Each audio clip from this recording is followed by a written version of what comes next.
Nagtipon-tipon ang mga eksperto sa pagninegosyo sa inilunsad na business networking event sa Taguig kahapon. Layo itong mapalakas pang ekonomiya ng bansa. Si Katrina Concebido sa report. Rise and shine, Katrina.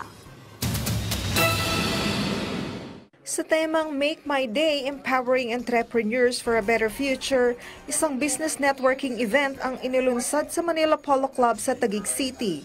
Sa tulong ng Rotary Club of Makati Bel Air, JCI Makati Princess Urduha, Business Network International Premier at Zumanity Group, layo ng nasabing event na pagbukluri ng mga negosyanteng kaanib ng iba't ibang mga organisasyon.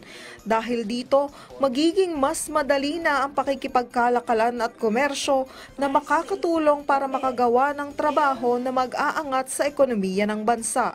This is what we expect to happen among the business, different professions, to network for the better of their company and the country. And pag nagawa mo yon, your day is made. Inaasahang lalahok sa event ang humigit kumulang 300 participants mula sa iba't ibang organisasyon tulad ng Rotary, Management Association of the Philippines, Philippine-Korea Economic, PCCI, and BNI. We wanted to collaborate with each other. So iba-ibang organizations yung nandito. We have the Rotary Clubs, we have BNI, Business Networking, we also have Lions Club, we have NREA, National Real Estate Association of the Philippines, Makati Tourism Foundation, we also have Philippine-Korea Economic Council, and many more. This is the first time that the Philippines is having a collaboration of different organizations. Of course, they're gonna meet a lot of new people, a lot of new prospects, and a lot of different business owners. So of course, if you can meet more people, you can do more business, you can give more as a part of our social civic organization. Nilahukan din ang event ng mga dekalibreng speaker gaya ni na Attorney Agnes de Venadera, President and CEO of Clark Development Corporation, ASEC Leonila Baluyot ng DTI Regional Operations Groups, at ang tanyag na arkitekto na si Architect Felina June Palafox Jr. upang ibahagi ang kani-kanilang kaalaman at karanasan sa kanya-kanyang larangan.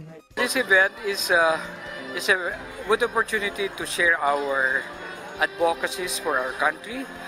Can be and should be a first world economy by 2050. But we should start now with the Philippine Development Plan 2023 to 2028 under the leadership of President Bongbong Marcos, Build Better More. And I should add maybe build better, more, verde and blue with the environment in mind. And this is a good networking for collaboration, teamwork, future-proofing our country. Katrina Concebido para sa Bayan.